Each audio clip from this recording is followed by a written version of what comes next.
Good morning बच्चों, मैं BL Agarwal आज आपको इस लेक्चर में कॉस्ट एंड मैनेजमेंट अकाउंटिंग का एक chapter budget and budgetary control, topic cash budget का मीनिंग, ठीक है, उसका पर्पस और उसका एक फॉर्मेट कैसे कैश बजट बनाते हैं उसको डिस्कस करके समझाने का कोशिश करूँगा। सबसे पहले आप देखो, cash budget is a summary of the expected cash receipts and payments during the budgeted period। Cash budget है क्या एक्चुअली में? एक expected inflow of cash that is receipts of cash, outflow of cash that is payments of cash in A budgeted period को show करता है। तो ये एक estimation of cash receipts and cash payments है। देखिए, इन अदर वर्ड्स,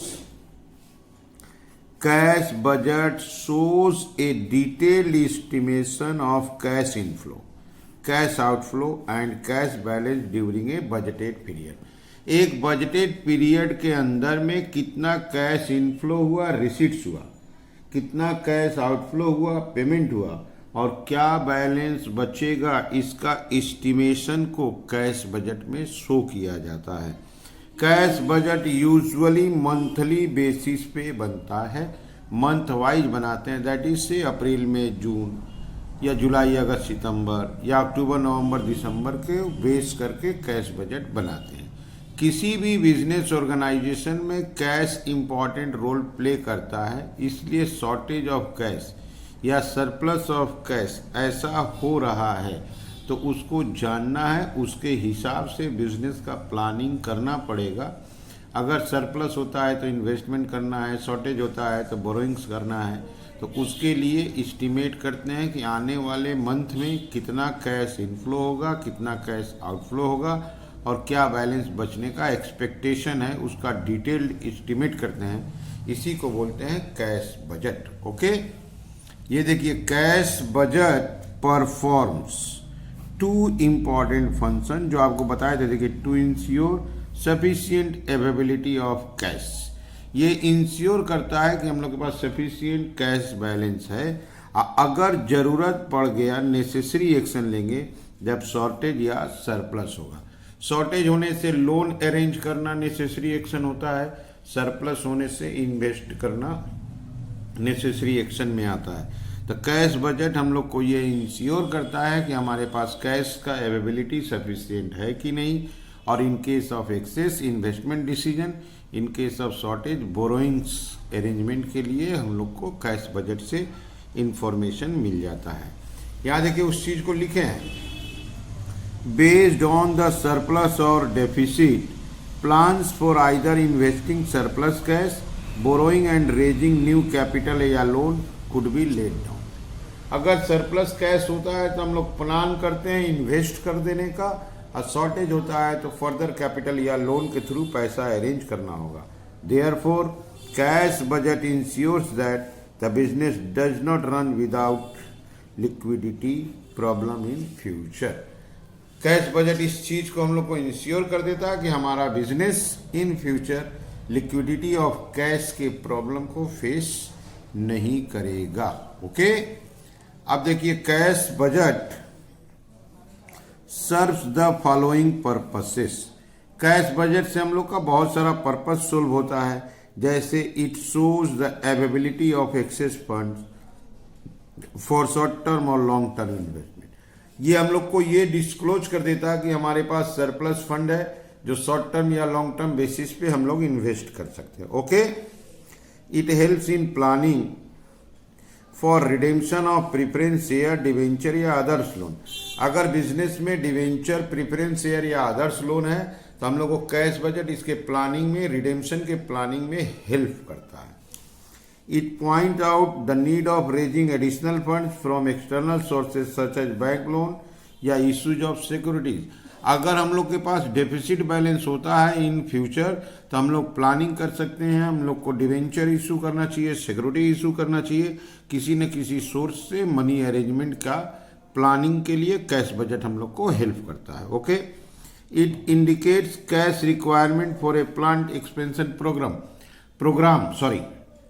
अगर हम लोग के पास सरप्लस कैश होता है तो ये हम लोग को इंडिकेट कर देता है कि हम लोग एक्सटेंशन के लिए या न्यू प्लांट के परचेज के लिए हम लोग रेडी हो सकते हैं। ओके, अब आइए नंबर 5 में देखिए, it indicates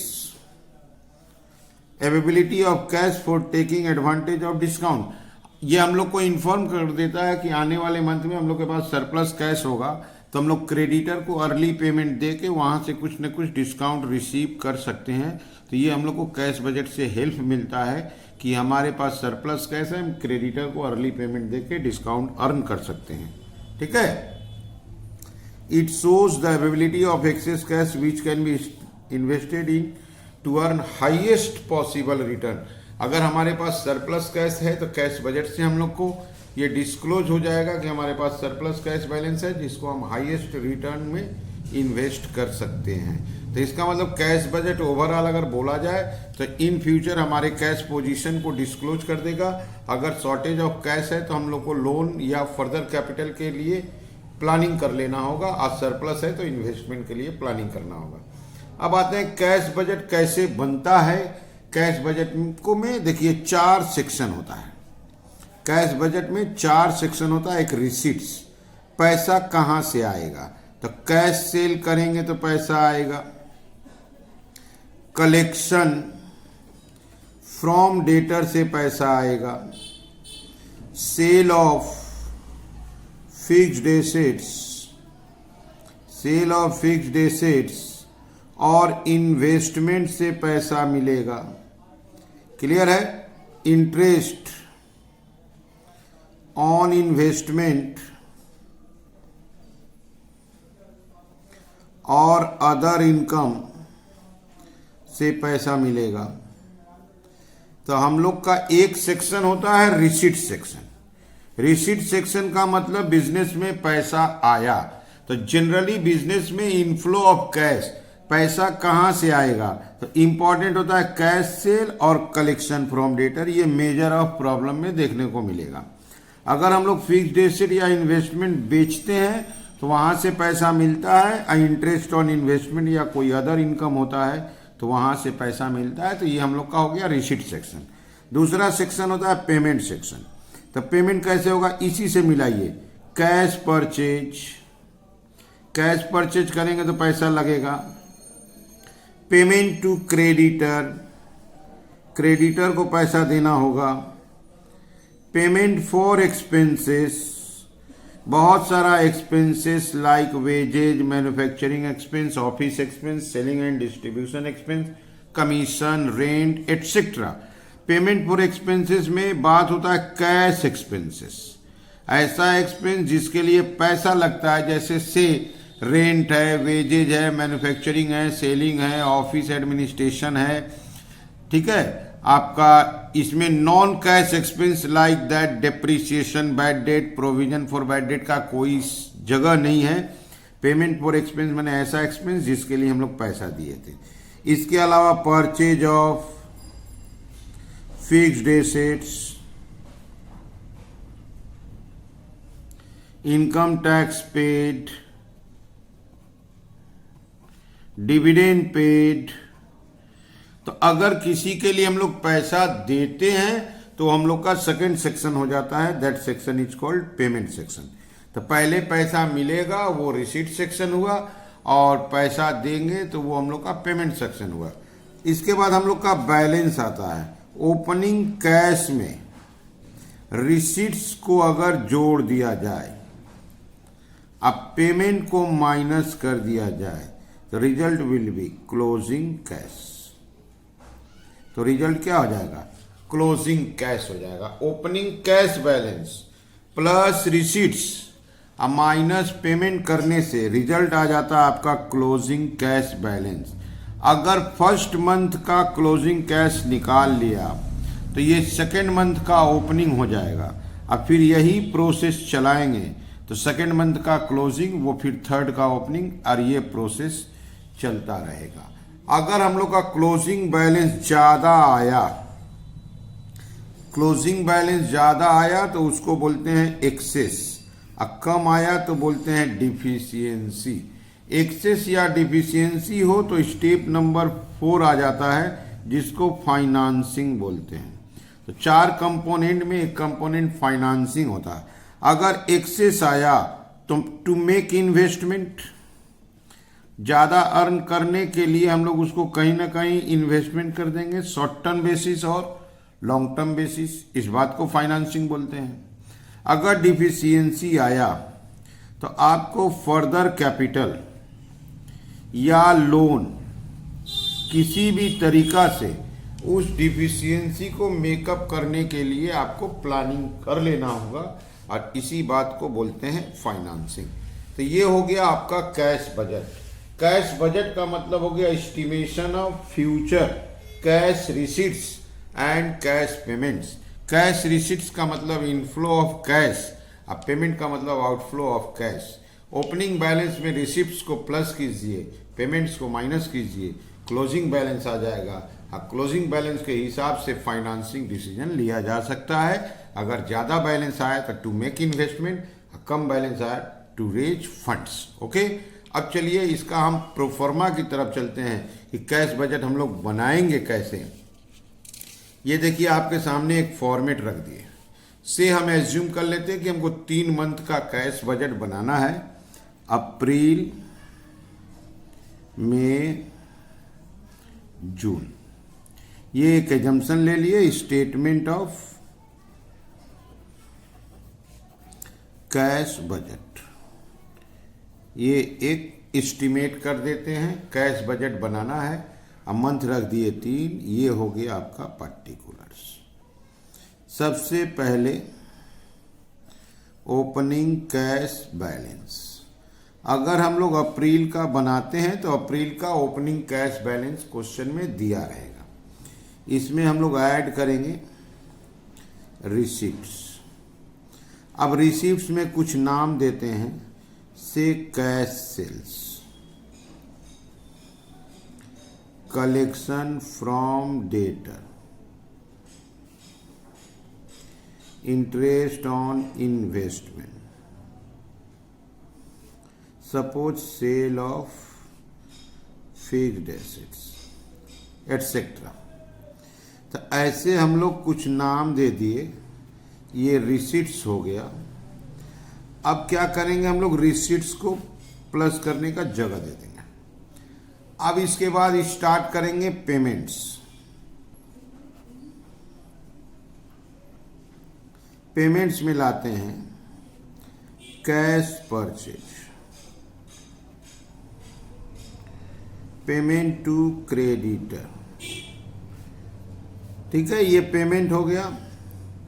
wages, other expenses लिख देते हैं, कोई भी एक्सपेंसेस हो सब आ जाएगा, ठीक है। अदर एक्सपेंसेस में जितना भी एक्सपेंसेस हो आप ले लीजिएगा।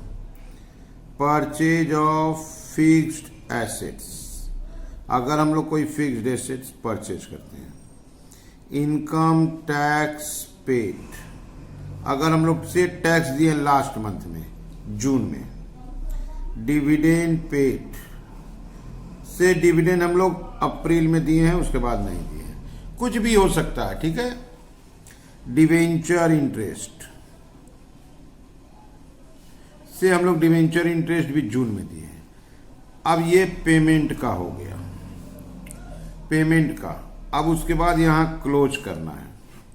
कैसे होगा वो देखिए। सबसे पहले आप फर्स्ट मंथ का रिसीट्स को प्लस कर लीजिए, ये प्लस नीचे यहाँ पर बॉक्स में फिलअप कर देंगे। ये पेमेंट को प्लस कर लेंगे। पेमेंट को प्लस करने के बाद यहाँ आपका आंसर आ जाएगा। This is called closing cash balance, ठीक है। ये closing cash balance first month से निकल के सेकेंड का ओपनिंग हो जाएगा, और उसी प्रोसेस को कंटिन्यू कर देंगे, दैट इज प्लस करके यहाँ कॉपी कर देंगे। ये पेमेंट, तो ये आंसर आ जाएगा। ये आंसर आपके बगल मंथ में चला गया, फिर उसको प्लस कर लिए, उस टोटल को नीचे कॉपी कर दिए, पेमेंट प्लस कर लिए, ये बैलेंस आ गया। ठीक है, अगर ये बैलेंस एक्सेस है, सरप्लस है, तो लेस इन्वेस्टमेंट। ओके, अगर शॉर्टेज है तो ऐड लोन टेकन, ये काम कर देंगे। ठीक है, ये एक्स्ट्रा वर्क है, अगर रहा तो फॉर्मेट में थोड़ा सा चेंज कर देंगे, less investment add loan taken. खास बात आप एक नोट याद रखो, नॉन कैश